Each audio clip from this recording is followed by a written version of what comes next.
Regardons cavalier C6 au troisième coup. Ici même. Cavalier C6, fou B2. E6 ou D5. Alors E6 peut transposer dans les grandes lignes du gambit dame, sauf si les noirs se projettent en avant avec D5 tout de suite. On va prendre, pas laisser faire un D4 avec le fou en B2. Ce serait un peu dommage.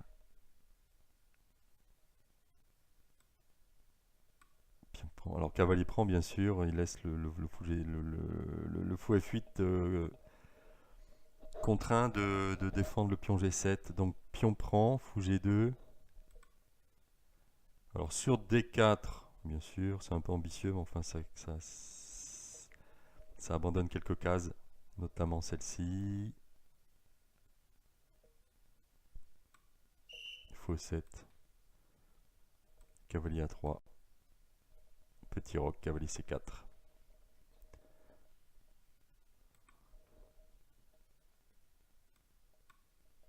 Fou E7. D4, bien sûr. Petit roc, petit roc.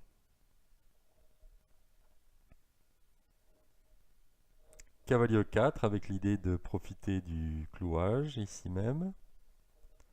Cavalier C3, fou F6. Cavalier E4 est tout à fait possible, suivi de cavalier D2. On va tout de même regarder cavalier A4.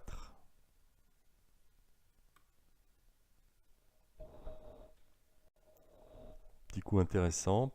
C'est pas la préférence de l'ordi, mais on va le regarder quand même. Alors B5, c'est un piège, hein, faute, évidemment. Tour C1 récupère la pièce. Avec net avantage. B6.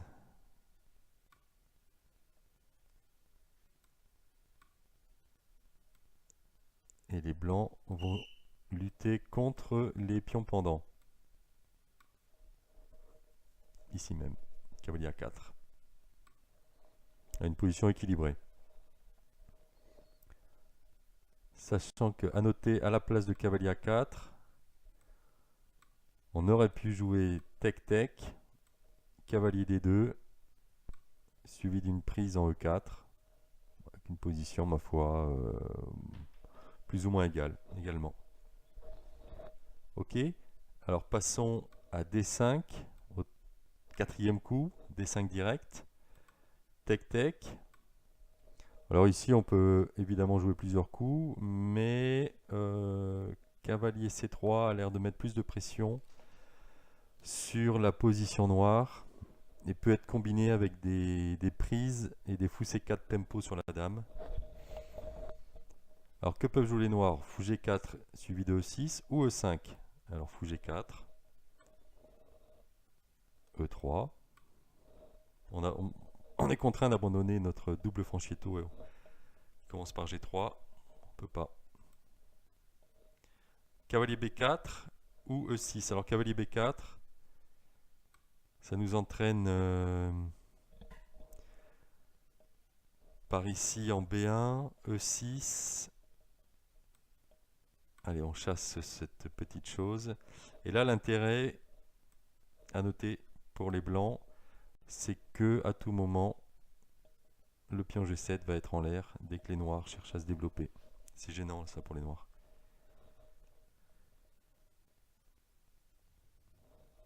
Alors regardons à la place de cavalier B4 qui rime à pas grand chose, E6.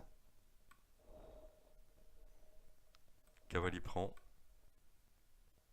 On libère on ouvre la diago. Alors sur E prend, fou E2 bien sûr, tout simplement. Et sur dame prend, on gratte un petit tempo ici.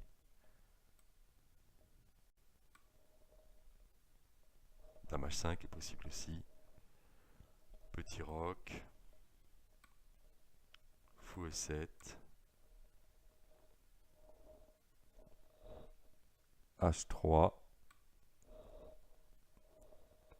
Alors fou F5 rend fou prend G7 impossible, bien sûr. Donc, on se préoccupe du centre, on occupe, petit avantage de développement. Et sur fou H5, fou prend G7 devient possible. Un tout petit peu périlleux, va falloir serrer les fesses tout de même. Fou C3, et après on va essayer de bétonner avec peut-être fou E2, sûrement fou E2. Ok. Alors à la place de dame D6, on va regarder vite fait dame H5. Alors le problème de dame H5, c'est qu'après fou H3, après H3, on va sûrement revenir en E2 et poser une question sur cette diagonale ici. Bon, mais ça reste parfaitement jouable, hein, dame H5. C'est pas mauvais du tout.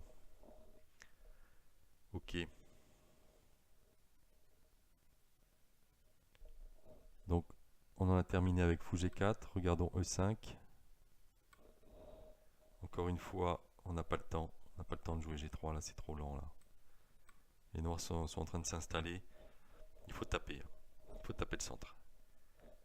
Alors, cavalier B4, F6, fou E6 ou cavalier C5. Cavalier B4. Dame B1 contrôle D3. Fou. Et là, on se développe. Tout se passe bien.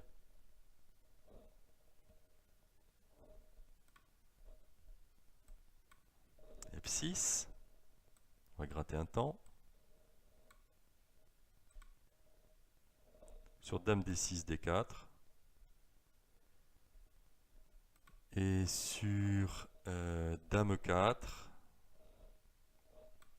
on va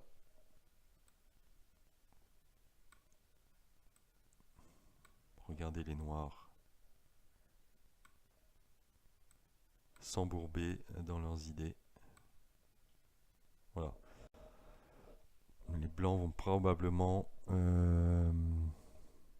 acquérir un petit avantage de développement avec une position beaucoup plus facile à jouer.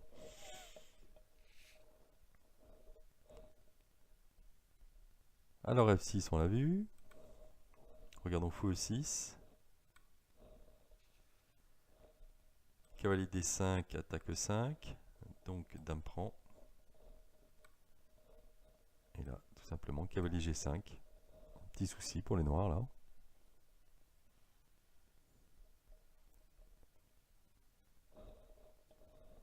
Et enfin, à la place de fou E6, cavalier C7. Tour C1, bon coup.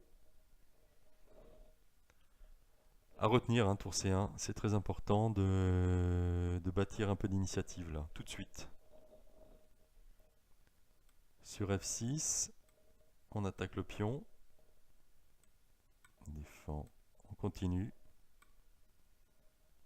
Cavalier B4 pour essayer de bricoler quelque chose. Bien vu. Cavalier A2. Allez, on se développe rapidos. Dame C6. Alors ici, on peut prendre un F6, parfaitement jouable. Dame A2 est pas trop mal. Petit roc. Avec pion de moins, mais poubelle chez les noirs. F6 trop lent, hein. F6 est trop lent. Alors sur B6, les blancs ont un coup très très puissant. Très puissant qui s'appelle B4. L'idée c'est que cavalier prend B4, cavalier prend E5 et pion prend B4. Cavalier B5 a l'air de gagner sur le champ. Il y a trop de menaces là, c'est indéfendable.